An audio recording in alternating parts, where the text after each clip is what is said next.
our system is in too many ways broken. The way we see the world shapes the way that we treat it. This is Making Contact. Welcome to Making Contact. I'm your guest host this week, Jessica Partnow. And this week, we are bringing you a conversation with the brilliant author and internet yeller, Ijeoma Oluo. She's going to be talking about her essay, If You Decide to Stay, You Need to Make a Choice. If it's going to cost me no matter what, I might as well go down swinging. And that's kind of the thing I have to remind myself. My work doesn't make me unsafe. White supremacy makes me unsafe. And just like it made Trayvon Martin unsafe, just like it killed him for simply walking down the street. And so remembering that I didn't get into this work because I was safe and I risked my safety. I got into this work because I wasn't safe. And, I'm fighting for our lives. I don't know what other choice I have. I don't know how to not do this. Ijeoma Oluo is a New York Times bestselling author. She wrote So You Want to Talk About Race? She also wrote Mediocre, The Dangerous Legacy of White Male America. And her most recent book is called Be a Revolution, How Everyday People Are Fighting Oppression and Changing the World, and How You Can Too. She has also written for The New York Times, The Washington Post, The Guardian, Esquire, Elle. She's been on The Daily Show, NPR, the BBC. Basically, she is one of the most important thinkers writing about race and justice today. This conversation with Ijeoma Oluo comes to us from the podcast In the Meanwhile. It is a podcast that I work on when I'm not here at Making Contact. So I'm maybe a little bit biased towards it, but I think it's a wonderful show. It is funny and it's inviting and it's informative. They get incredible guests like Ijeoma Oluo. The hosts are Marcus Harrison Green, who is a journalist, founder of the South Seattle Emerald, as well as Hinton Publishing here in Seattle, and Nora Kenworthy, who is a public health scholar and professor. She's a professor here at University of Washington, Bothell, and also wrote an incredible book about crowdfunding and healthcare. Both Marcus and Nora are published authors, and they're also just great conversation partners. They're super fun to work with as a producer, and I was really excited that they were open to sharing this conversation with you all. So with that, I will let Marcus, Nora, and Ijeoma take it from here. Ijeoma, thank you again just for being here today with us to discuss your exquisite essay. I want to say you opened this essay by saying you didn't choose this work and that it began with the murder of Trayvon Martin and the feeling that you would go crazy, quote unquote, if you didn't speak. Looking back more than a decade later, what did that moment unlock in you that hadn't existed before? I think, what it highlighted for me was first and foremost the limits of liberal empathy and kind of created that crisis point of, people in Seattle have the right things to say often and recognizing, you literally never thought you were going to have to deal with this in your life. Like white Seattle in particular, non-Black Seattle in particular, realizing in that moment in such a different reaction of how real this was to me, how much genuine, justified fear and outrage and anger and hurt this brought to me for my family, for all the Black people I love. And then watching the stark difference in how it impacted other people. And the refusal of people to talk about it in a real concrete way. It really helped me understand, at first it really confused me. And when I talk about I didn't want to go crazy, I'm not lying. I remember calling people and saying am I crazy? I'm surrounded by people who are just going about their day. This doesn't matter. It's a, sad television show they watched and not something real, and that was, when I first started writing, it was really about trying desperately to get people to understand why we needed to engage with this. And it was really local. I remember writing and thinking, I had people in mind. I had names in mind of people in my life that I really like wanted to understand this. And that's kind of where that came from was, what if I tried this? What if I tried this? What if I tried this? And it was just kind of this desperation. I remember at the time as well, my brother Ahamefle was on tour and had already like been in a physical altercation on tour, had already been handcuffed on tour. And I remember feeling deeply afraid for them and just not understanding why people couldn't get that, why it mattered. There was such a dismissal of the real genuine fear and outrage that people felt for their own people. It was acceptable to be sad for Trayvon. It was acceptable to be mad about what happened to this child. But it was viewed unacceptable to then say, we need to talk about how this could be me, this could be my children, this could be my siblings, that was deemed unacceptable because then that brought in the reality that, there were people in our community who would do that sort of harm. And so that's kind of where it all started for me. Thank you. And of course, your writing has had such a tremendous impact on the conversations that so many of us have had about race and racism in the United States. My understanding is that a lot of that work has also come with very distinct threats and harassment and violence. Doing this work as a Black woman in particular exposes you to a very particular kind of hate, I think.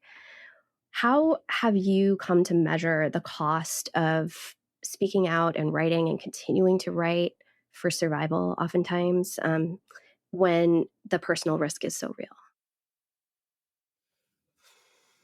I think, what I've had to learn over the years is that if you're a Black woman in the United States and you take up any space, there's a cost. And it doesn't matter what you're taking that space for. You could absolutely be carrying water for white supremacy, and there's still going to be a real cost, not only to your soul, but you will be made to pay for taking any space in this country. And part of how that shows in response to my work is it's almost never about my actual work. When we were swatted in 2019, it was really interesting to look at the website that was, basically enticing people to SWAT us because they were pulling quotes and putting them on this website because it didn't matter. None of the people doing this had any idea what my work was, cared what my work was. I've been harassed over the most seemingly innocuous things. I've been threatened over, very innocuous things in my life. And it's just about taking up space. So if that's the risk, what you take up space for, I think that matters to me, at least. If it's gonna cost me no matter what, might as well go down swinging. And that's kind of the thing I have to remind myself. And there are times where I am incredibly afraid. My partner Gabriel reminds me regularly, it's not my work that does this, it's the response, right? My work doesn't make me unsafe. White supremacy makes me unsafe.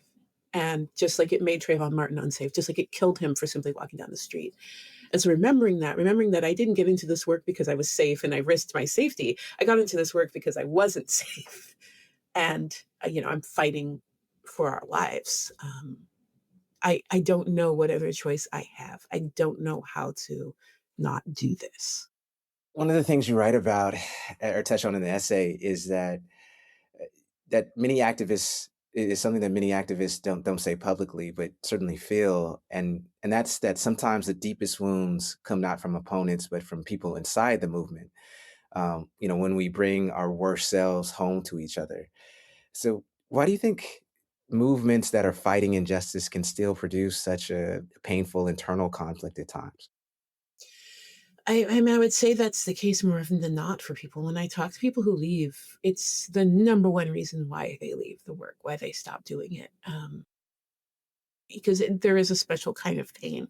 We know, that we're not safe out in the world, but feeling also then unsafe in community who knows how to hurt you uniquely, is another layer onto it that can really become untenable. And I think there's so many reasons around why. One is, I've said before, we're traumatized people doing traumatizing work in traumatized community in a system that refuses to acknowledge our trauma. And we are collectively very under-resourced. I had to search for well over a year to find a Black therapist. It's and the privilege of being able to afford that is, another layer on top of that. And so, we're coming into these spaces that are activating us even further. And we are under-resourced. We do not have time to build a lot of tools, or we think we don't have time to build a lot of tools around this. And then we live in a carceral society. And the ways in which a carceral society impacts the way in which we deal with conflict, we often don't investigate. It's easy to be externally focused in activism work, even in abolitionist activism work, and to ignore all of the ways in which carceral training has really been, inserted into our lives. And when we think about the way in which, even in our communities, we define parenting, we define, getting in an argument with your loved ones, so much carceral messaging goes along with that. And so it's no wonder that, when we're stressed and we're running off instinct, that instinct is going to go towards more carceral thinking. And then there's other layers, right? There are mental health challenges that can make it very hard. There is a lack of analysis that often makes it into our activist groups. We have people who are very activated by something, but perhaps don't have the deep theory that can help them really apply these ideas and terms into how we operate. And then we have, of course, like COINTELPRO, we have very active efforts to exacerbate these sort of conflicts. And it makes it very tough, to go through these things. We don't have strong histories, I would say, especially in places like Seattle, where there have been the purposeful discouragement of multi-generational movement work. We don't have a long history of learning the real cost of not knowing how to work through conflict, not knowing, how to make agreements on how we treat each other and care about each other. And so instead, what ends up happening is generation after generation gets pushed out, and then we start from scratch over and over again. And that is really tough. It's not only does it take an immense personal toll on individual movement workers, but it is a devastating toll on the movement itself and what we're able to accomplish. Yeah. One of the things that you write about in the article is you quote Saul Williams saying that not everyone wants to be alive in a time of revolution. And you write a bit about your acceptance and your journey to embracing what it means to live in one anyways. Can you talk to us a little bit about that? Yeah. This is my year of consent, honestly. Self-consent, which is a thing we don't talk about a lot. I'm a caregiver. Part of it's probably by nature. A lot of it is conditioned, very gendered, eldest daughter conditioning. And for the longest time, my life was defined by what I had to do, including my work, and by who needs me. And never was the thought that I get to choose a thing that I considered. And I think for many of us doing work like that, it's not a thought we have. And this is when, when I decided to stay and fight, that was a choice I had to make. And realizing I was making a choice brought consent into this. But I'm also practicing it in everything I do, whether it's saying yes to an engagement. I'm not saying yes because, I think this would be good for my career and I have to. I may take that into consideration, but at the end of the day, I have to say to myself, do you consent to this? Am I honestly, with full knowledge, coming in and saying, I choose to do this? And it could be because of pressure, but it's still a choice I'm making. And the shift that makes in how you do things and how you care for yourself around these things is really, really huge. You have to choose this work. Waiting for it to choose you is probably one of the worst outcomes. Choosing it means you get to decide how you move through it. Choosing it means that you choose why you're doing it instead of having to do it. Choosing it is a commitment and a relationship to the work that is equitable instead of, an imbalanced power dynamic. I'm in relationship with the work because I chose the work just like I choose my partner, just like, all of these other things. I'm interacting with the work, I'm in conversation with the work. And I think it's so important that we recognize that when you choose how you move through the world, when you choose the work that you do, you get to negotiate with it. You get to ask more of it. You get to decide how it's defined. And that's a huge difference in a world that tries to define so much about us. It tries to tell us we have to do things in this particular way. And it makes it work that you can do for the rest of your life. Because as what you need changes, you have the ability to change how you do the work. I'm jumping in to remind you that you are listening to Making Contact. If you like today's show and want more information, or if you'd like to leave us a comment, visit us at our new website, focmedia.org. There you can access today's show and all of our prior episodes. Okay, now back to the show. This week, we're sharing an excerpt of an interview with Ijeoma Oluo from In the Meanwhile. You talk about choosing that work and choosing it again and again. When you talk about revolution, in the essay, yes, but also in your work, you talk about it. At least how I pick it up is that it's a way of living, and not just in moments of crisis, but in the ordinary rhythms of life. And so I want to ask you, what does that look like, just as sort of a culture of revolution in your everyday life? Whether you're at the dinner table, whether you're conversing with somebody, you're I don't know, you're spending money. What does that look like practically to you? I believe in so many different types of revolution. I believe in the big revolution too, right? I believe in like the everything toppling to the ground. I'm just honestly, I think the work I'm doing is I'm trying to come through revolution the easier way, where you're doing the day-to-day work instead of coming to this point of crisis that can cost a lot. But I believe in both. I'll be there for both. I would rather though, I would rather be here now, because even if it does come to the big revolution, the work we do now every day will serve that, and it will serve to protect people. And so recognizing that when we're talking about liberation, I think a lot of people don't spend enough time with what's on the other side because we're afraid, because we don't know, because it feels so deeply unknown what would be on the other side of revolution that we refuse to actually project ourselves into there. But the way in which you get a better idea of what's on the other side of revolution is by building it now. And we can't build that on a national level right now. We build it in our families, in our work relationships, in our communities, in our movement spaces. And that means that every choice we make and how we relate to each other and care for each other and ourselves is either in service of revolution or works against it. There is no neutrality, right? Neutrality works against it. And that's a beautiful thing. Like, it can seem tough, but honestly, to me, it's amazing to know that every day I have countless opportunities to be in service of revolution.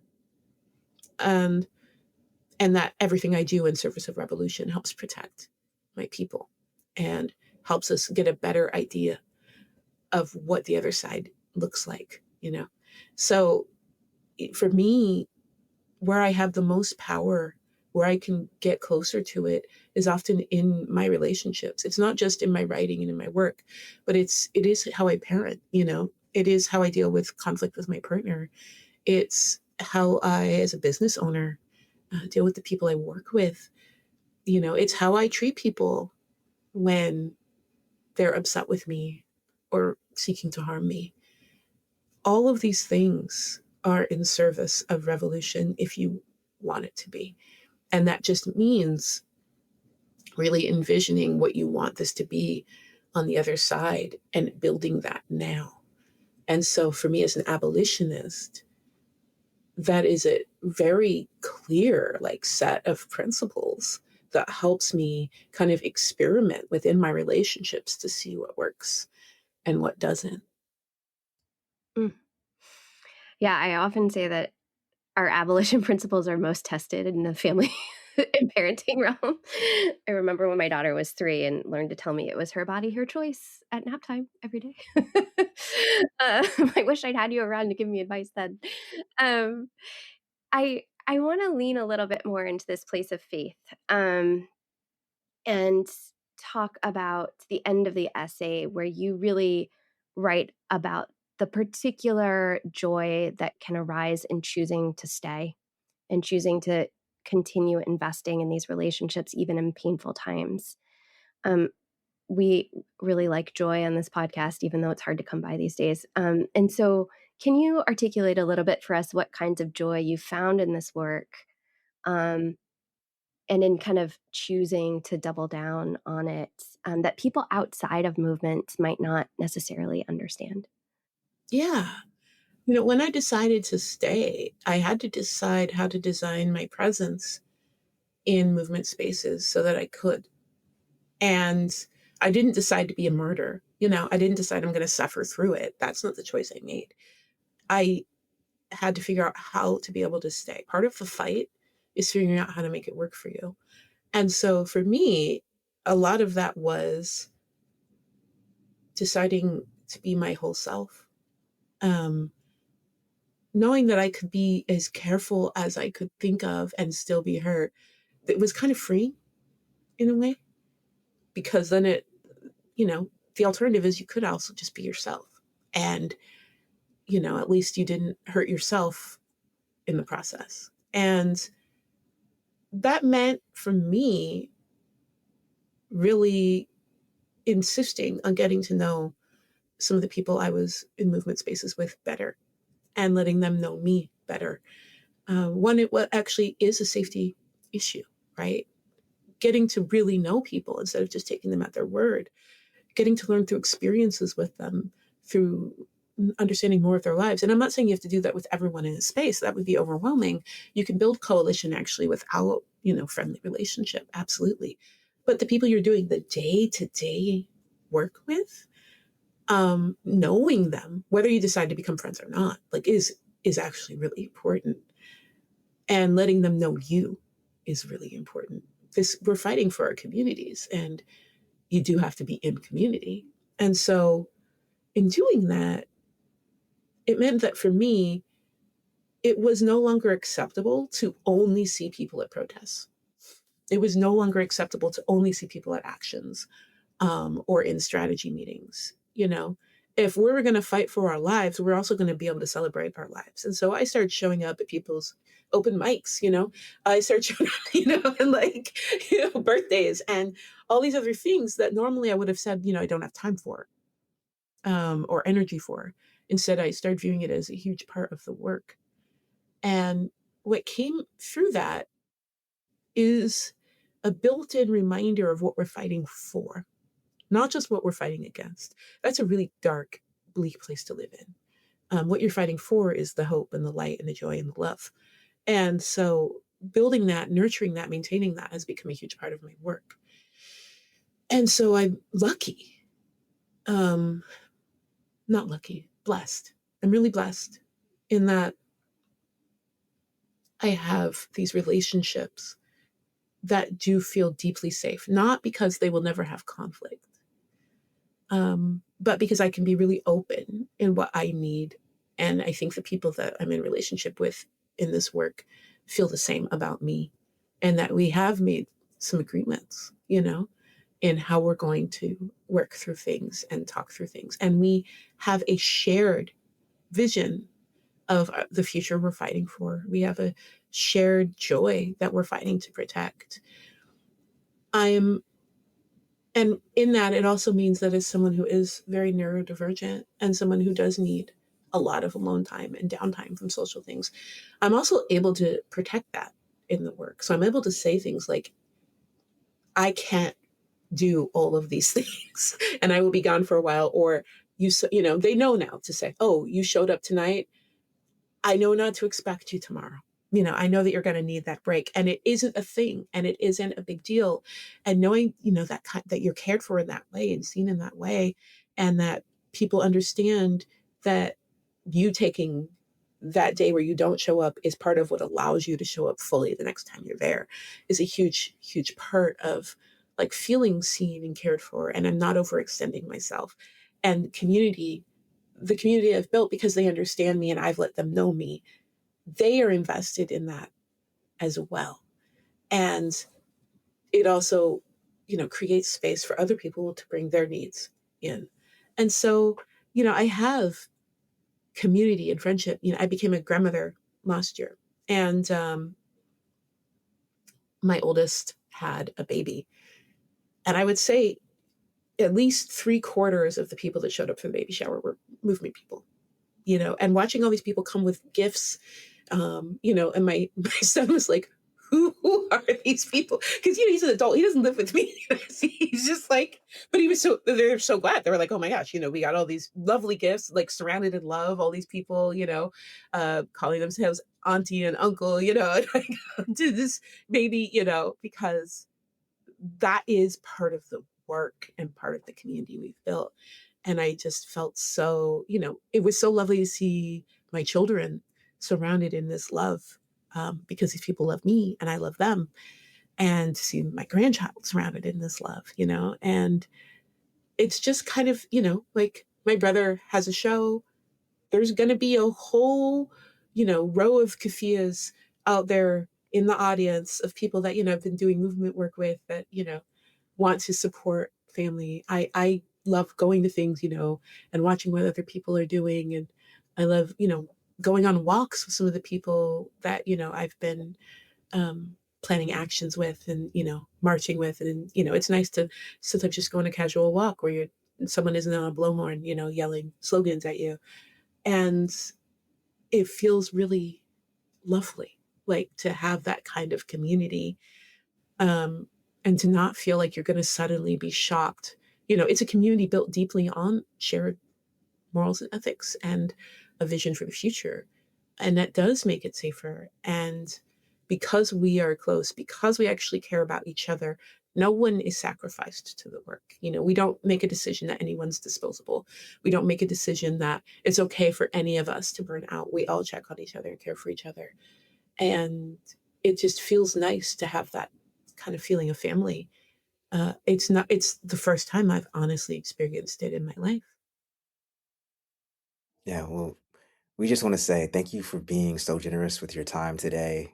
Also, I know, like me, you are an atheist, but I kept saying amen. I don't know how many times in this conversation. Um, the Substack is behind the book. Mhm. Ijeoma, thank you so much for joining us today. Thank you for having me. It was lovely to talk with you. It was such a treasure. Thank you.